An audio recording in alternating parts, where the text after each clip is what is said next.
ನಮಸ್ತೆ, ನಾನು ನಿಮ್ಮ ಆಯುರ್ವೇದ ವೈದ್ಯೆ ಮಂಗಳಗೌರಿ. ಕಲ್ಲುತ್ತಿಗೆ ನೀವು ಹಲವಾರು ಕಡೆ ಟ್ರೀಟ್ಮೆಂಟ್ನ ಮಾಡಿಸ್ಕೊಂಡಿರ್ತೀರ. ಬಟ್ ಏನಾಗುತ್ತೆ, ಕೆಲವು ಟೈಮ್ ಹೋಗುತ್ತೆ, ಮತ್ತೆ ಕೆಲವು ತಿಂಗಳು ಅಥವಾ ವರ್ಷಗಳಾದ ನಂತರ ಮತ್ತೆ ವಾಪಸ್ ಬರ್ತಾ ಇರುತ್ತೆ. ಸೊ ಈ ಕಲ್ಲುತ್ತು ಬರಲಿಕ್ಕೆ ಕಾರಣಗಳೇನು ಅಂತ ತಗೊಳ್ಳೋದಾದರೆ, ಒಂದು HPV ವೈರಸ್ ಅಂತ ಹೇಳ್ತೀವಿ, ಹ್ಯೂಮನ್ ಪ್ಯಾಪಿಲೋಮಾ ವೈರಸ್ ಅಂತ ಹೇಳಿ.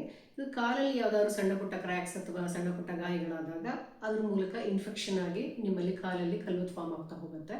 ಇನ್ನೊಂದು ಕಲ್ಲೊತ್ತು ಬರಲಿಕ್ಕೆ ಕಾರಣ ಕಂಟಿನ್ಯೂಸ್ ಆಗಿ ಪಾದಗಳಲ್ಲಿ ಒತ್ತಡ ಬೀರೋದ್ರಿಂದ, ಲಾಂಗ್ ಸ್ಟ್ಯಾಂಡಿಂಗ್ ನಿಂತಿರೋದ್ರಿಂದ, ಅಥವಾ ಯಾವುದೋ ಒಂದು ಜಾಗದಲ್ಲಿ ಜಾಸ್ತಿ ಒತ್ತಡ ಬೀಳ್ತಾ ಇದ್ದರೆ ಅಲ್ಲಿ ಕಲ್ಲೊತ್ತು ಫಾರ್ಮ್ ಆಗೋ ಚಾನ್ಸಸ್ ಇರುತ್ತೆ.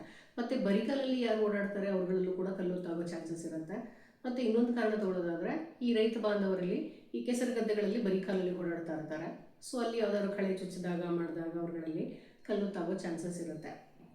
ಸೊ ಈ ಕಲ್ಲೊತ್ತನ್ನು ಗುಣಪಡಿಸೋದು ಹೇಗೆ ಅನ್ನೋದಾದರೆ, ನೀವು ಹಲವಾರು ಮನೆಮದ್ದುಗಳು ಅಥವಾ ಬೇರೆ ಥರ ಔಷಧಿಗಳನ್ನು ಅಥವಾ ಆಪರೇಷನ್ಗಳನ್ನು ಮಾಡಿಸ್ಕೊಂಡಿರ್ತೀರ. ಇಲ್ಲಿ ನಾನು ಕೊಡುವಂಥ ಚಿಕಿತ್ಸೆ ಏನಿದೆಯಲ್ಲ, ಇಲ್ಲಿ ನಾವು ಯಾವುದೇ ರೀತಿಯಾದ ಆಪರೇಷನ್ ಮಾಡೋ ಹಾಗಿಲ್ಲ, ಮತ್ತು ನಿಮಗೆ ಬೆಡ್ ರೆಸ್ಟ್ ಕೂಡ ಮಾಡೋ ಹಾಗಿಲ್ಲ.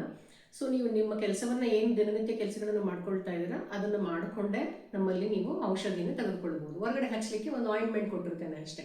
ಕೇವಲ ಒಂದು 20ರಿಂದ 25 ದಿನದಲ್ಲಿ ಕಂಟಿನ್ಯೂಸ್ ನಿಮಗೆ ಅಪ್ಲೈ ಮಾಡ್ತಾ ಹೋಗಬೇಕು. 20ರಿಂದ 25 ದಿನದಲ್ಲಿ ಸಂಪೂರ್ಣವಾಗಿ ವಾಸಿ ಆಗುತ್ತೆ. ನಾವು ಇಲ್ಲಿ ಕೊಡುವಂಥ ಟ್ರೀಟ್ಮೆಂಟ್ ಒಂದು ಸರಿ ನೀವು ನಮ್ಮಲ್ಲಿ ಬಂದು ಚಿಕಿತ್ಸೆ ತೆಗೆದುಕೊಂಡ್ರೆ ಇದು ಕಂಪ್ಲೀಟಾಗಿ ಹೊರಟೋಗುತ್ತೆ. ಮತ್ತೆ ನಿಮಗೆ ಕಲ್ಲೊತ್ತು ಏನಾಗಿದೆಯಲ್ಲ ಆ ಜಾಗದಲ್ಲಿ ಮತ್ತೆ ಇನ್ನೆಂದೂ ಕೂಡ ಕಲ್ಲೊತ್ತು ಕಾಣಿಸ್ಕೊಳ್ಳೋದಿಲ್ಲ. ನೀವು ಬೇರೆ ಟ್ರೀಟ್ಮೆಂಟ್ಗಳಲ್ಲಿ ಮತ್ತೆ ಮತ್ತೆ ಅಪ್ಲೈ ಮಾಡ್ತಿರ್ತಾರೆ, ಬರ್ತಾ ಇರುತ್ತೆ, ಹೋಗ್ತಾ ಇರುತ್ತೆ. ನಮ್ಮಲ್ಲಿ ಆ ರೀತಿ ಆಗೋದಿಲ್ಲ. ಒಂದ್ಸರಿ ಹೋಯಿತು ಅಂದರೆ ಕಂಪ್ಲೀಟಾಗಿ ಹೋಗುತ್ತೆ. ಸೊ ಯಾರಿಗೆ ಕಲ್ಲೊತ್ತಾಗಿದೆ ಅಥವಾ ಕಲ್ಲೊತ್ತಿನ ಸಮಸ್ಯೆಗಳಿಂದ ಬಳಲ್ತಾ ಇದ್ದಾರೆ ಅವರು ನಮ್ಮನ್ನು ಬಂದು ಕಾಂಟ್ಯಾಕ್ಟ್ ಮಾಡ್ಬೋದು. ನನ್ನ ಕ್ಲಿನಿಕ್ ಬಂದು ಮೈಸೂರಿನ JP ನಗರದಲ್ಲಿದೆ. ನೀವು ಆನ್ಲೈನ್ ಮೂಲಕ ಬೇಕಿದ್ದರೂ ನಿಮ್ಮ ಔಷಧಿಗಳನ್ನು ಆರ್ಡರ್ ಮಾಡ್ಕೊಳ್ಬೋದು, ನಾವು ಕಳಿಸ್ಕೊಡ್ತೇವೆ. Thank you.